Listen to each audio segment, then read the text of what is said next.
Hey guys, my name is Colson Rosa, and welcome back to Seraphim Stories. So in my last video, I talked about action scenes, and how it's kind of hard to describe all of action scenes depending on the different genres that you find yourself writing in. But I tried to give some overall truths that can be applied to any type of story. Today specifically though, I want to narrow down the focus to a specific type of action scene, which is the battle. Now, of course, battles aren't going to be used in all genres, especially not in romances or comedies, and usually not in a mystery sense either. But a lot of stories will include battle scenes, especially action movies, sci-fi, or fantasy tales. And I think there's a lot of things that are easy to forget or not even think about when you're describing different battle scenes. And when you're thinking through, in context, all the different elements that make up a fight, a skirmish, or a battle, you can then not only develop your fights to make them much more riveting, but you also can come to realize how you can take a lot of these different aspects and elements of a good fight and change them and critique them to make them different throughout your book, so not all your battles feel exactly the same. They have unique elements that then set them apart. So the first thing that I think is really key when talking about battles is why. What is the purpose behind this fight? Why is it happening at all? Of course, this could seem obvious. It's because two people hate each other, or because two people are fighting over the same thing, or two armies want a certain land. But you can go deeper than that. You can look for more clarity on why that particular battle is taking place, as opposed to some other battle or some other location or time. But also, why is this war taking place? What is the end goal? Keep that end goal in mind during the fight, because that'll help realize your character's emotions for why they're doing it in the first place. And it just ties into the motivation so well of why specific leaders are leading, why specific armies are gathering, why specific soldiers are putting their lives on the line, and why do they find that cause worth fighting for in the end. The next thing I want to talk about is very similar actually. It's a concept I've called friends and foes. You need to understand the motivations and the lifestyles even of both sides. You don't just want to focus on the hero or just focus on the villain, but even more than that, often battles take place in group settings. So you want to understand, in the greater context of the fight, who are the allies, who are the villains, who are maybe the traitors that switch sides, and why they've chosen that particular path. There are a lot of stories that will often develop the heroes and weaken the villains, or develop the scare of the villains but only focus on the main protagonist and lose the depth that could be earned for the rest of the people fighting alongside that protagonist, because he or she can't do it on their own. Or if the protagonist is alone, tie directly into the emotions and the struggle that brings, because no one wants to be fighting alone. So tie into that nature, maybe making even your hero more desperate to win this fight because they know they're alone. Maybe they even overexpose themselves doing wild attacks, just trying to piece together what's left as they fight alone against overwhelming odds. Or if it's one-on-one, a more down-to-earth fight, then you can focus more on those two individual characters and how they relate to each other and why they are foes of each other. How someone fights, even the moves that they use, and the style and manner in which they fight reflect the friends and the foes that they have, and even reflect their own lifestyles. Like, I think lifestyles is very overlooked when it comes to a fight. If you have a farmer going into battle versus a blacksmith going into battle versus a trained soldier going into battle, those are three very different kind of fighting styles. A farmer might know nothing about how to fight. A blacksmith could know the weaponry very well, but not have the experience in the battle itself. And then the soldier is going to know how to even monitor their own emotions, their heart rate, their panic, the adrenaline that a fight brings, and tactically counter anything their opponent is doing. So various different lifestyles play into everything from the armor used, the weapon used, the style of fighting used, whether or not someone fights dirty, all those kind of things tie directly into this concept. The next concept then is context. Context is so key in a fight scenario because it's what often will set a fight apart. Now, of course, the fighting itself is crucial and you want that to be well stated. But context ties into the landscape, the weather, the time they're fighting, the time of year, the time of day, the culture in which they're fighting, the knowledge that they have, what they know about their enemy, what they don't know about their enemy, what they know about the situation that they're fighting in, and of course what the reader then knows by secondhand information passed on to the reader. And then even the influence. So the influence that maybe the landscape has on them, because if they're fighting in a swamp, that's going to have a major influence on the fight. If they're fighting in an open grassland, it won't affect the fight very much. But also the influence of outside external forces on that army. One could be staring down directly into the sunlight and could be blinded by it. There's so many different factors that could influence how they fight. Traps that are set, maybe someone tripping over a root. So many little things that tie into the bigger sense of the story and the fight. And another thing that ties directly into the fight and is often focused on, and rightfully so, but needs to be considered as well, is the actual armies. Now I say armies because usually in battles it's a group against another group. But this could be a small group of 3 or 4 versus 10. This could be thousands against thousands. And the same thing can be used on a one-on-one type scenario. But you need to think about who is fighting against who. Even more specifically, if it's a large battle, who is your hero fighting against? Is he fighting against the henchman, against the main villain? How is that set up? The numbers that are being used? Because it's going to be a very different type of battle if it's 10 on 10 versus 1,000 on 1,000. 1,000 on 1,000 needs a chain of command. It needs communication. It needs a vast battlefield. It needs formations and tactics that a smaller battle might not necessarily need. So you also need to be thinking about weaponry. Why do they pick the weapons they have? How do they use it? If it's a heavier weapon, how do they counter the fact that they're going to be much slower in the fight and use more blocks or more jabs? Do they do wild swings, maybe if they're untrained? And what are the formations and positions that they use? Do they have the high ground? Do they have defensive tactics? Do they have battle stations? Why are they able to pull off a victory if they're outnumbered?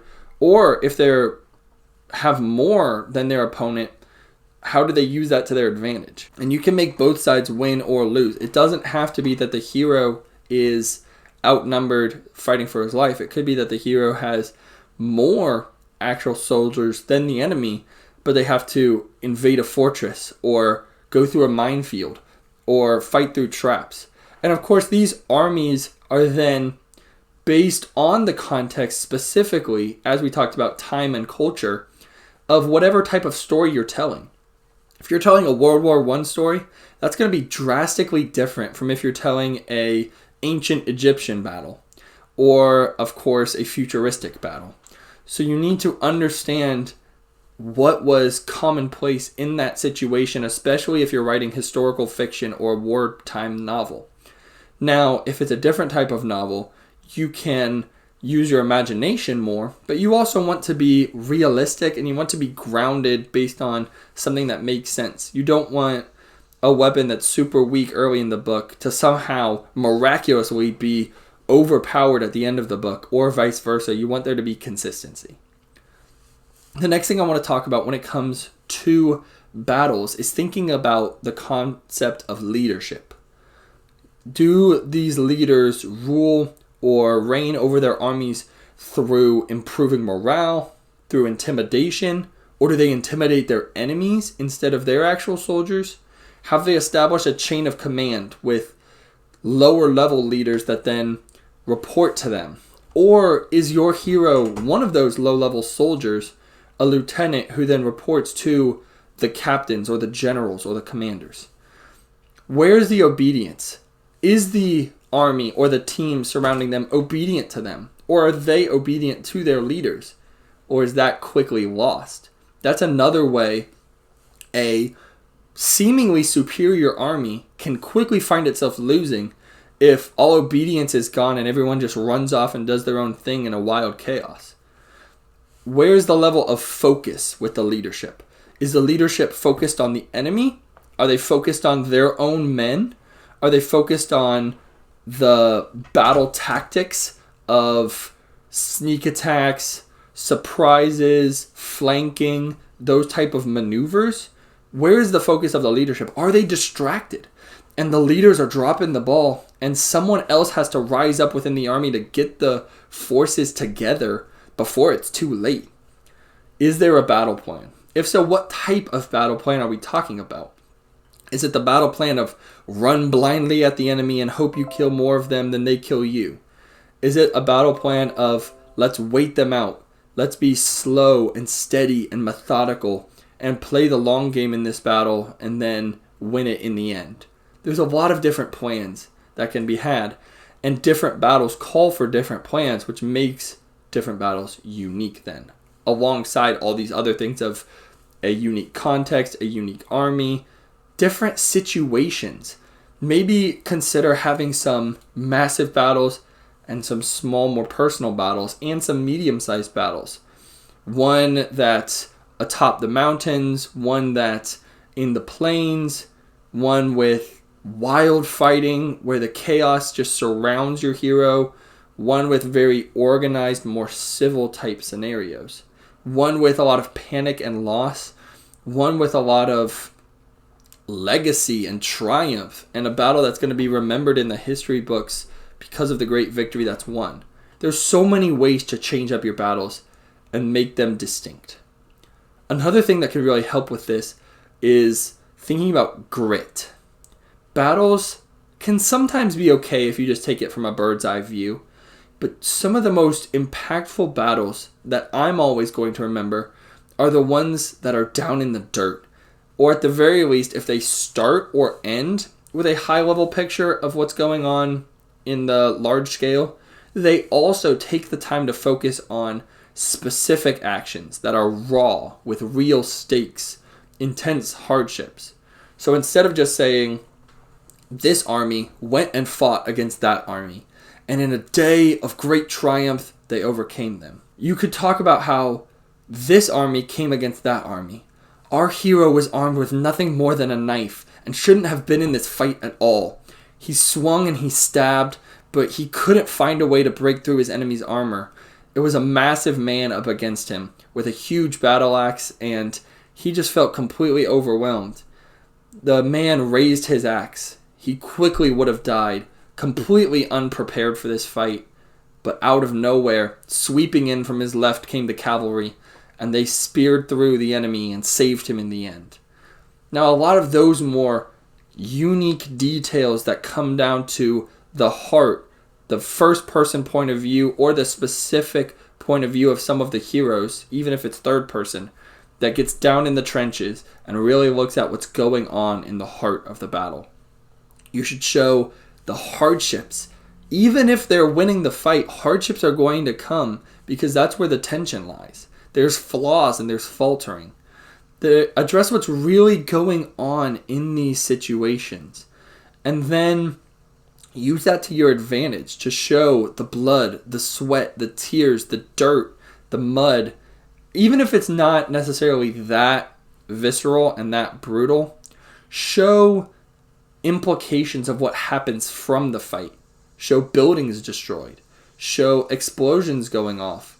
Show somebody with beat up knuckles because they tried to punch through a concrete wall in their frustration and anger. Show, even if it's more of a subtle battle, maybe furniture's tossed about or Gunshots are heard in the distance. And a lot of these things then tie into your reader feeling like they can immerse themselves in this fight. The last thing that I want to talk about is the resolution. In a loss, a win, or a draw, the greater tension of the story needs to be upheld. The greater problems that are being faced and challenges that are being fought. Wounds get bandaged up. People reflect then on what they have gained and lost. It's rare, if not impossible, for a character to have finished a fight, especially an important fight, and not think back on that, not remember that, maybe even have nightmares from that, or talk through some of the other point of views of some of the other characters and how they felt the fight went. Pain comes with a hope of a brighter future. So even in the losses, they have to struggle with, can they find that hope? Can they press on? Is it worth another encounter? And there's also mourning over the challenges ahead. There's mourning over what has been lost previously, but there's also a sense of seriousness that can sometimes come after a battle, even if they won, knowing this isn't the end. It's going to get worse before it gets better sometimes. Or if this is the final battle, show that resolution of triumph mixed with sadness and mourning of what has been lost. That dual tension that is often found at the end of a book, where it's so sweet to see those who have survived getting to find a new stage of life, but so many others didn't get that chance. And that kind of battle is one that's so much more memorable because it's not easy. War is never easy. At least not in most stories that are trying to be realistic and down to earth. If you're writing some kind of comedy, maybe you can get away with that. But most of the time, war is serious. War is tough. And it's not something to be easily overlooked. But it's also so riveting and impactful when these things are done right. They don't have to be depressing. They can be serious and shocking and sometimes sad. But there can also be that greater sense of hope shining through it all, that if we could have survived this, we can survive so much more. And that thing that has been willing to be fought for, even if it's something small, even if it's people getting in a fist fight over a relationship, or someone in a boxing club who loses the boxing round, there can still be a greater sense of hope of, we can work through this, we can accomplish this. At the end of this battle, at the end of this fight, something greater can be won, or we can keep fighting to search for that thing that we know we need to find. We know the reason for the victory is, and then you fill in the blank with what is so important and so worthwhile that it has to be fought over. So guys, I hope you enjoyed this video, and if you have any questions, please leave them below or contact me. And I would love to hear from you guys other parts of story writing that you are curious about and want to hear more of. I would love to talk about those things. So please consider liking this video and subscribing so you can hear more of the videos that I have planned coming up. And I hope you guys have a great day. Thank you so much.